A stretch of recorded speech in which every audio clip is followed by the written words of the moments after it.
Hey everyone, it's Kyle with Turpin Landscape. We're out here in Chester Springs, Pennsylvania at the first build of the 2024 season. Wanted to bring you along, let's go check it out.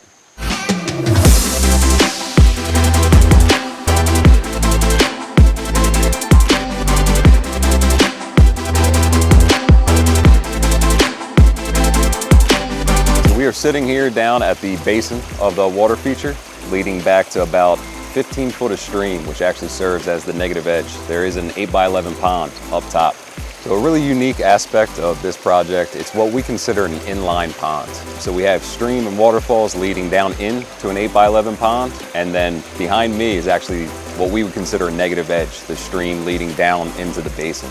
Prior to us showing up, the customer did have an existing pond, actually all the way up top. It's very difficult for them to see from any of their deck areas or their patios.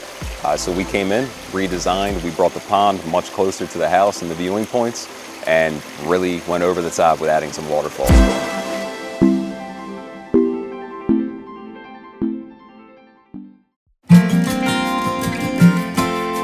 An awesome opportunity that we had on this property is, I would say about 95% of the rock you see behind me actually came from spots on the property.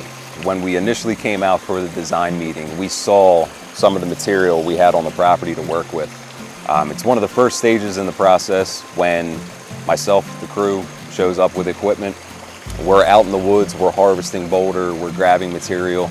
We really started to uncover some very unique pieces of driftwood.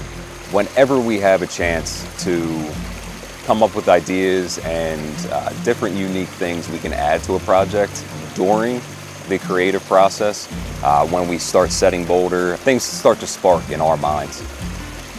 When we have that type of opportunity and we get excited about a potential idea that was not necessarily the scope of the original project, we're able to bring the clients out, discuss our ideas with them. As excited as we were, the client was just as excited as well. We kept expanding on not only the scope of the project, but into different areas of their property.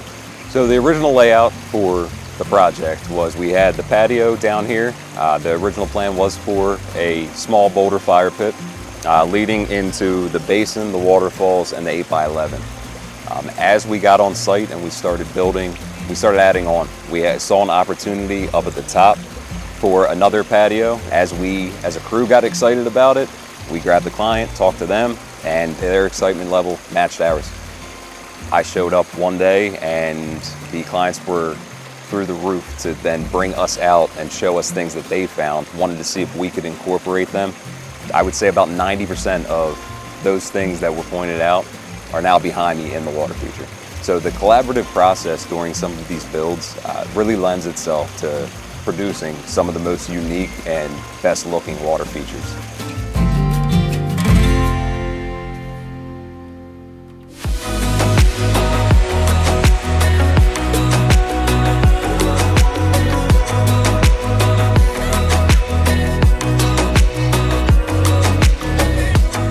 We are here at the custom fire pit with a custom sized fire ring that we put into the center of it. The fire pit was always a part of the original plan. We were very close to having water running in the water feature when myself and another crew member started working on the fire pit. It was going to be just small boulder, kind of creating a ring.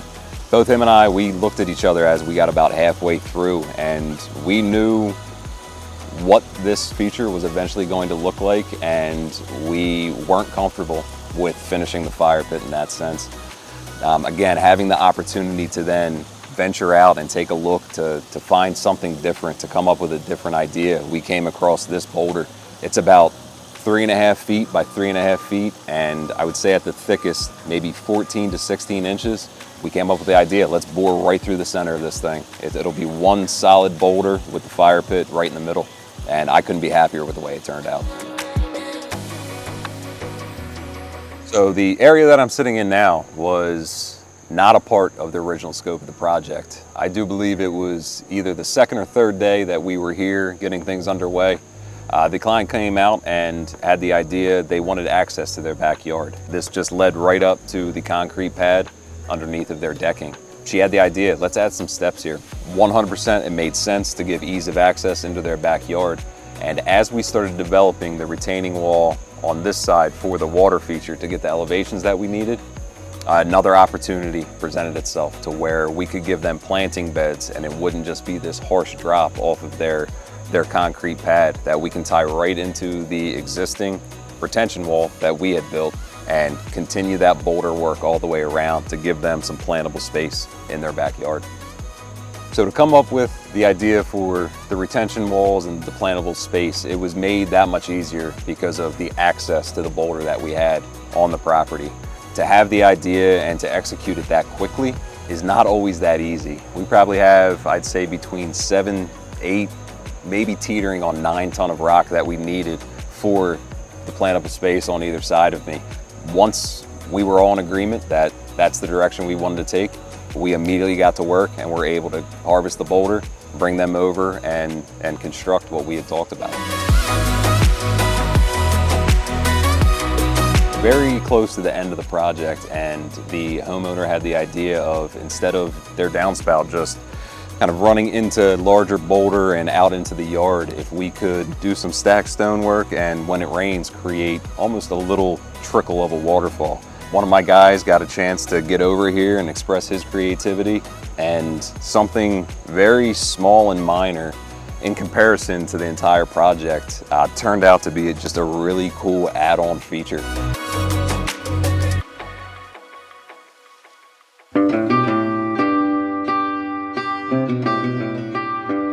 Where I'm sitting now is actually where the existing pond previously was.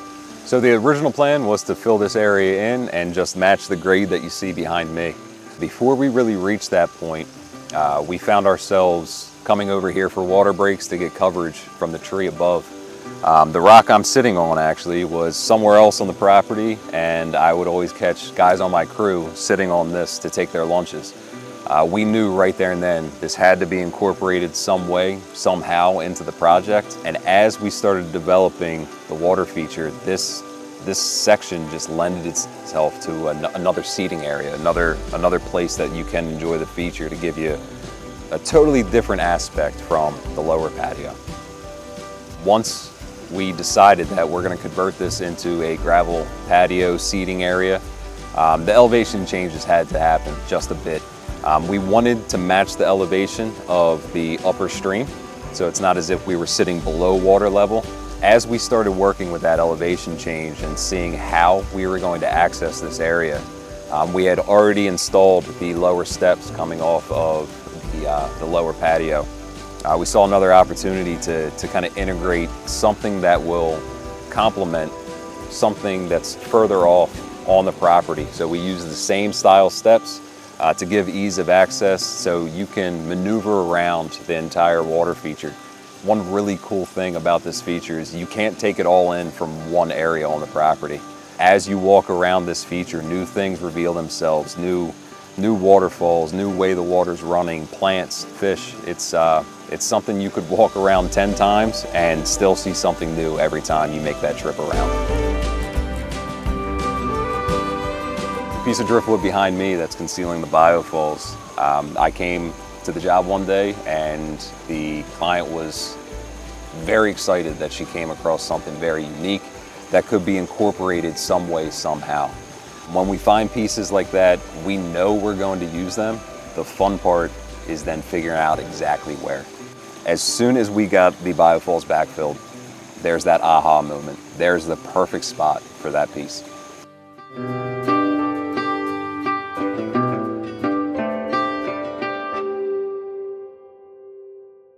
So during the tail end of constructing the 8x11, we then started working our way out. Saw an opportunity for a pretty creative negative edge, at least the start to it. We wanted to get a split stream. So there's actually 2 waterfalls created at the same height that's then dropping out, leading into that stream area that leads down to the bottom patio. So typically during the construction process, especially with a pond this size, it becomes a lot of rock, a lot of gravel, a lot of very hard surfaces touching. To have the opportunity to be able to pull moss, driftwood, some of the unique pieces you see here, we didn't know exactly how they were going to fit in, but as we rocked in the side of the pond, okay, there's a perfect space for us to break things up, to give a variety of looks and textures. Again, another really unique piece of driftwood. My guys had the great idea, let's hide the fish cave That fish cave actually goes underneath of it. So from the viewing points up here, as the client's viewing their fish in their pond, it actually looks like they're working in and out from that root system that we have sticking out of the water there. Thanks everyone for coming along to check out the project that we built at the beginning of the 2024 season. Stay tuned for more project highlights, and I'll see you at the next one.